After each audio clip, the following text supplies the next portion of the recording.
Should you even start a podcast? Not could you, but should you right now or this year even? Because here's what most people won't tell you. Starting a podcast is not one decision. It's 7 separate micro decisions. And even if one of them isn't absolutely clear for you before you start, podcasting doesn't feel strategic. It feels heavy. And that's where the negativity shows up in thoughts like, well, everybody has a show, so if I don't, I'm behind. Or anxiety-ridden feelings like, I'm not reaching far enough, fast enough, I'm not doing enough, I should be doing more. This episode is not going to push you towards starting a podcast.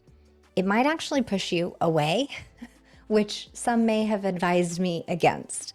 But you being clear on whether a podcast should be in your marketing plan or not is more important to me than getting a few bucks and guiding you through a launch that's going to fail anyways because it wasn't really right for you.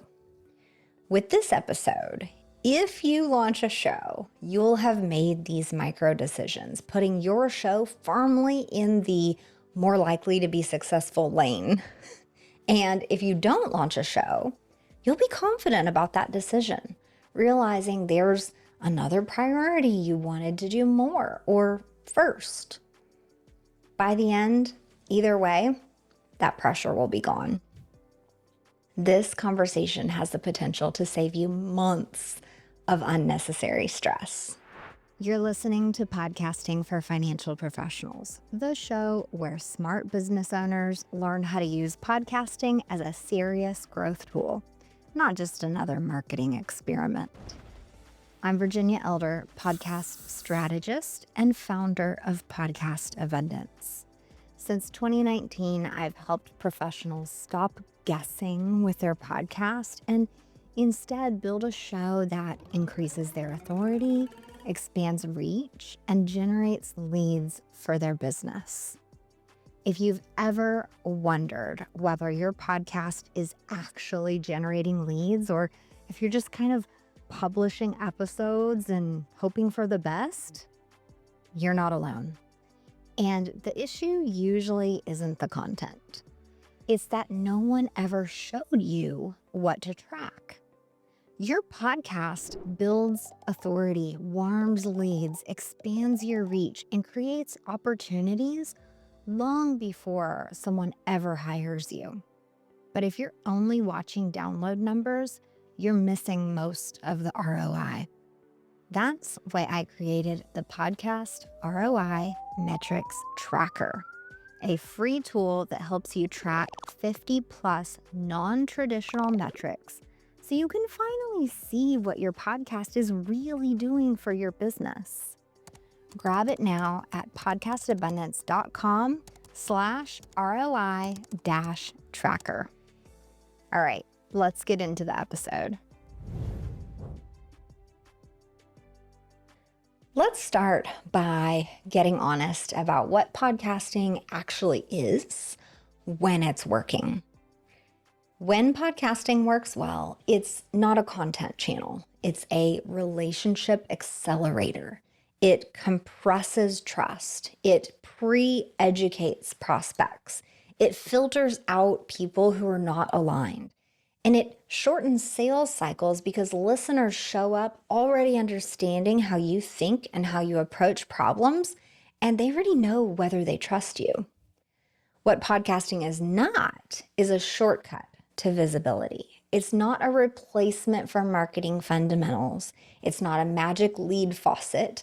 And it's not something you should do just because everyone else seems to have one or because you feel behind. If you're thinking about podcasting as more content, just stop. That mindset alone is what makes podcasting feel heavy. Podcasting works when treated like a business asset, not a creative project. So the first real decision point is this.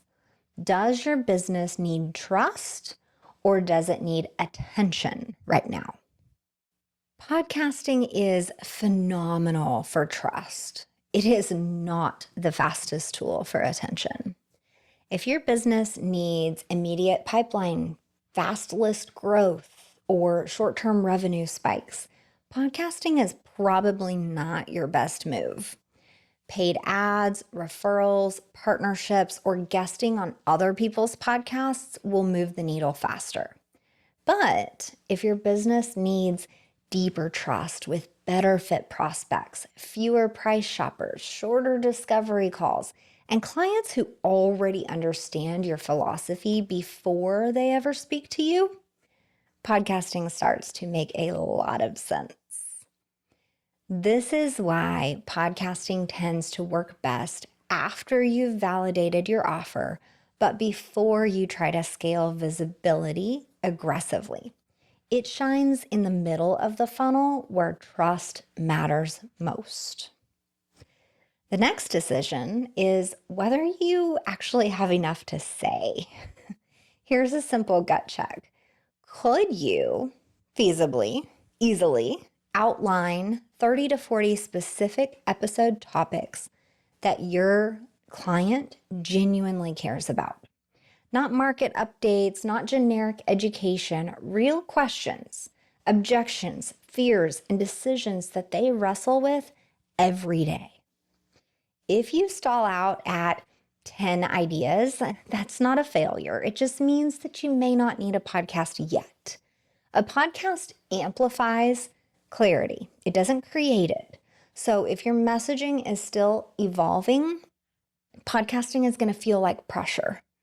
But when your messaging is clear, it feels like relief. The next decision that most folks underestimate is whether you're willing to think like a CEO instead of a content creator. A creator tends to ask questions like, is this episode interesting? Will people like this? Is this polished enough? Is this going to go viral? A CEO asks different questions. They're going to ask, what role does this episode play? Who exactly does this help? And what decision in my business will this support? If you're not willing to treat your podcast as a lead nurturing system, a positioning tool, and a long-term business asset, it will drain you. Podcasting punishes dabbling and rewards intention, and intention requires constraints. That brings us to decision number 4, sustainability. Recording is the easy part. Editing, publishing, writing show notes, compliance reviews, and follow-up take 2 to 3 times longer than most people expect. Before you launch, you should be able to answer a few unglamorous questions. How often will you record? Will you batch episodes? What are you going to do when life gets busy? And what does good enough actually look like for you? You do not need perfection, but you do need a plan. Burnout doesn't come from podcasting itself. It comes from pretending podcasting is casual and actually fits into your everyday life. Another major decision point is compliance. If you are independent, content creation can feel like a breath of fresh air. If you are under a broker-dealer or a very strict compliance structure, podcasting can feel heavy very quickly. Neither scenario is wrong, but pretending compliance won't matter is a mistake.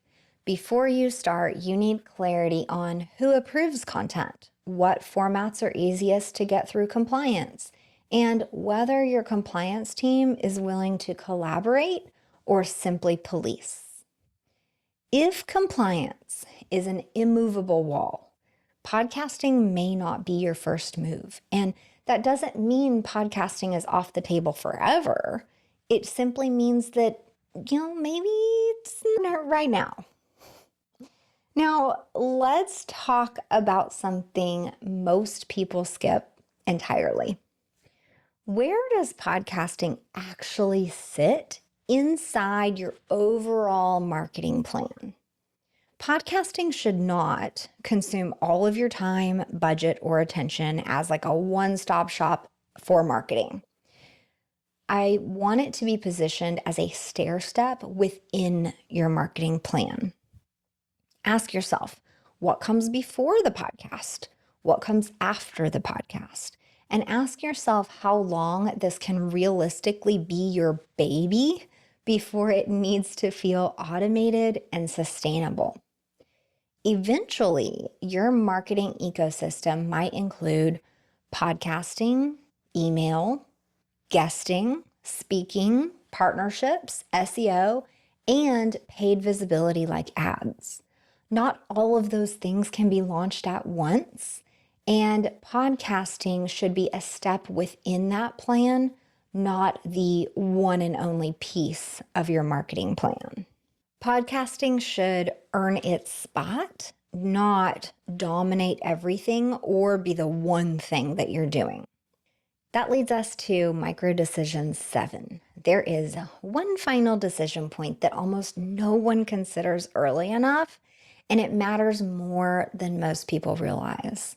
It's whether you're building a brand or if you're just building a face. If you plan to sell your firm one day, you need to ask whether your podcast increases or decreases the value of your business. If the show is entirely dependent upon you, your face, your personality, your voice, it may actually reduce salability. That does not mean you should not start a podcast. It means you should start with an eventual transition in mind. That might look like co-hosts, featuring team members, or slowly shifting the brand so that it's bigger than just you. That level of thinking is what separates hobby shows from enterprise level assets. So let's bring this home. You should start a podcast if you want trust long-term more than attention short-term. If you have a clear point of view, you are willing to treat it like a business asset. If you can sustain it without resentment, and if you know exactly where it fits in your overall marketing plan. You should wait if your offer is not clear yet, if you're already stretched thin, or if you're hoping that the podcast will just kind of like accelerate your business or like help you figure things out for you. And if you decide not to start a podcast right now, that's not quitting. That is strategic restraint. Podcasting will still be here when you're ready. So if today gave you clarity, that is exactly the point. As we walked through those 7 micro decisions, if they felt like a clear yes, no, easy answer to you, then you've made your decision, right? Through these 7 micro decisions. Podcasting works best when it's chosen intentionally, not emotionally. And when you are ready, the goal is not just more content. The goal is clearer messaging, stronger trust, and a system that works while you focus on running your business. Thanks for listening to this episode of Podcasting for Financial Professionals. Before you go, make sure you're actually measuring what your podcast is producing. Not by vibes, not by download spikes, but by the actual outcomes it's creating.